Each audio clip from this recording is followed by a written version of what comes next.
I got gay friends I've had on the show. Because you don't know them or it ain't who you want on the show, you got a problem with it. If you want to book it, get yourself a show. Now sit down. Good day and good night. Welcome to the High and Low Retrospective, where we rewind and relive the iconic moments that shape pop culture. Today we're diving into the Arsenio Hall Show, the late night talk show that broke barriers, shattered expectations, and gave a platform to voices often ignored by mainstream media. At its peak, the Arsenio Hall Show wasn't just a talk show, it was a cultural phenomenon.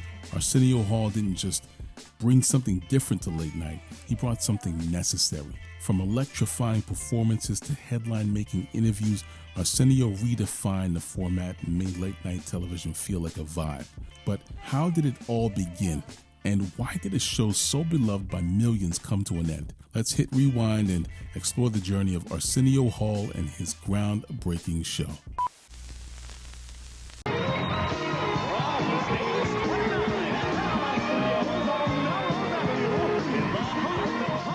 In 1989, when the Arsenio Hall Show debuted, it wasn't just another late-night talk show trying to compete with Johnny Carson's Tonight Show or David Letterman's Late Night. It was something entirely different. Arsenio brought a fresh, energetic vibe that resonated with younger audiences and particularly with black viewers who had long felt underrepresented in late-night television. The show was loose, vibrant, and unpredictable, where hip-hop artists, R&B singers, comedians, and cultural icons felt at home. The show quickly gained traction with its signature dog pound audience who barked and pumped their fists in unison, creating an atmosphere that felt more like a party than a talk show. Bunch of party crashers over there in the dog pound. By its second season, the Arsenio Hall Show was drawing an average of 4.8 million viewers a night, regularly outperforming The Tonight Show among younger demographics. Now, during its peak, the Arsenio Hall Show became the go-to platform for some of the biggest names in entertainment, music, and sports. Madonna, always the pop culture provocateur, made memorable appearances that captivated audiences and kept the tabloids buzzing. Eddie Murphy, Arsenio Hall's longtime friend and collaborator, brought his signature wit and charm to the couch, making each appearance feel like a reunion of comedic royalty.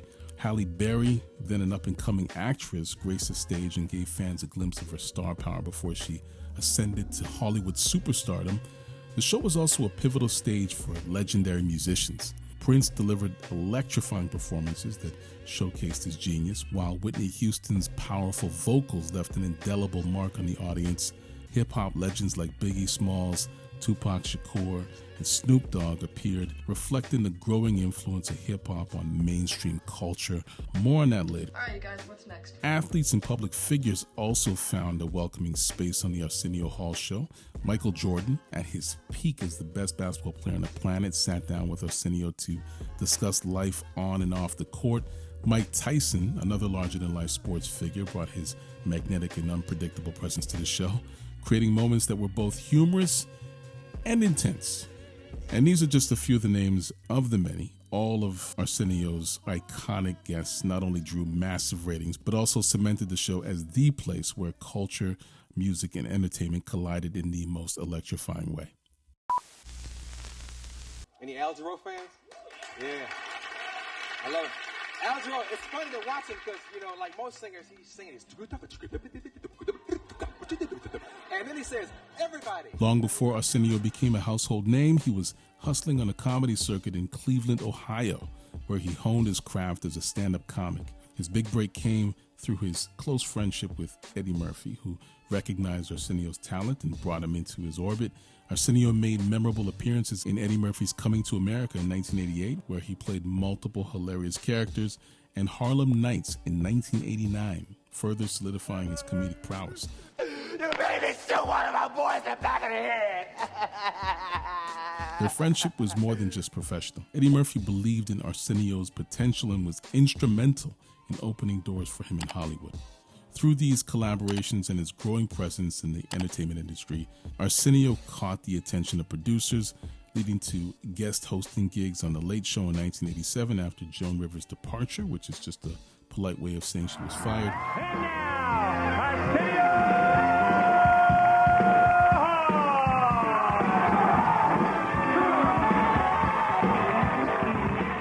Arsenio's smooth charisma and ability to connect with audiences were undeniable. And soon, Paramount offered him his own syndicated late-night talk show. The Arsenio Hall Show wasn't just a showcase for A-list celebrities. It was a platform that brought raw, unfiltered culture to the forefront.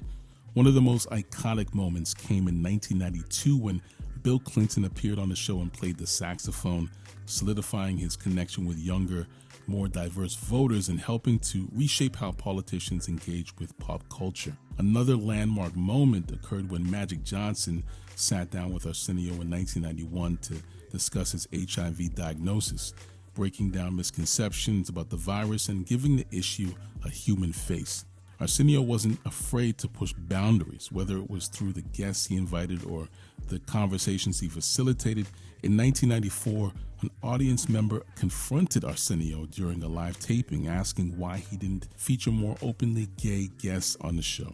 Rather than shy away from it, Arsenio addressed the criticism head on. This ain't Merv. You didn't think I'd run from this, did you? This ain't Johnny. I ain't gonna run from it. I'm gonna deal with it.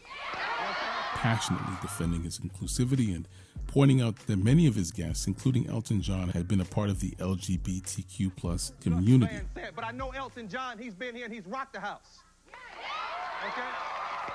His response was a testament to his willingness to engage with difficult topics and challenge misconceptions, all while maintaining his composure in front of a live audience. The show also gave a home to hip-hop when few others would, offering a national platform to acts that mainstream television often ignored. One of the most celebrated moments came in 1994 with the Hip Hop All-Stars performance, a legendary lineup that included icons like A Tribe Called Quest, Naughty by Nature, Wu-Tang Clan, Yo-Yo, Pete Rock and CL Smooth, and Guru from Gangstar. I'm certain I saw DJ Premier somewhere in the background.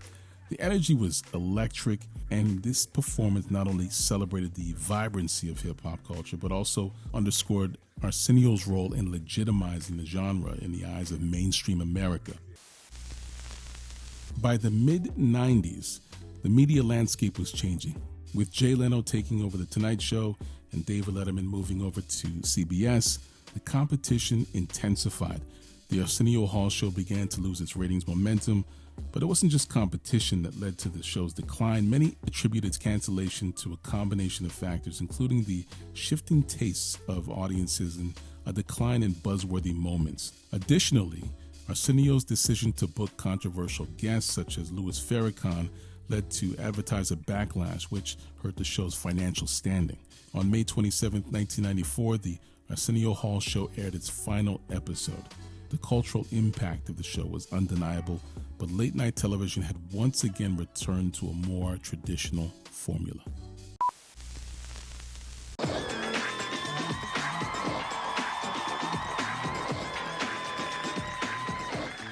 After his show's cancellation, Arsenio Hall stepped away from the spotlight to focus on raising his son.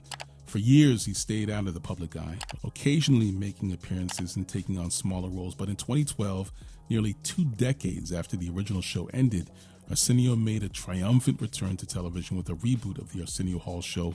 Now, while the reboot was met with initial enthusiasm, it struggled to capture the same magic of the original and was canceled after 1 season in 2014.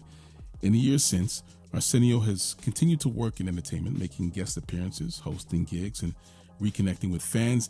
In 2012, he proved he still had charisma to spare when he won Season 5 of The Celebrity Apprentice, showing that his charm and wit were still intact.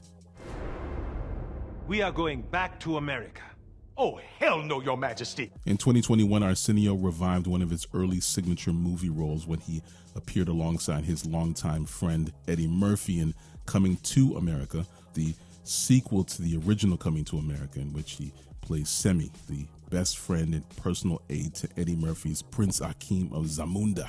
Arsenio also revived his other roles in the film as Reverend Brown, Morris the Barber, Baba the Witch Doctor, and a character described simply as Extremely Ugly Girl. The Arsenio Hall Show wasn't just a talk show. As I mentioned earlier, it was a cultural touchstone that gave a voice to those often ignored by mainstream media. It reshaped the late-night landscape by introducing hip-hop. It challenged norms, created space for diverse conversations. Even though the show's initial run was relatively brief, its influence endures. Today, late-night hosts like Jimmy Fallon owe a debt to Arsenio for proving that late night could be more inclusive, relevant, and dynamic. I mean, the Roots are not Fallon's house band if not for Arsenio's trailblazing. That's a fact. So that's the high and low retrospective on the Arsenio Hall Show, a groundbreaking late-night show that broke barriers, redefined cool, and gave a voice to the culture in a way that no other show dared to. From unforgettable celebrity moments and historic hip-hop performances to tackling tough conversations head-on, Arsenio Hall didn't just host a show, he created a movement. If you haven't revisited the Arsenio Hall Show, or if you missed out on the cultural phenomenon the first time around, now's the perfect time to press play and witness the magic that left audiences pumping their fists and shouting,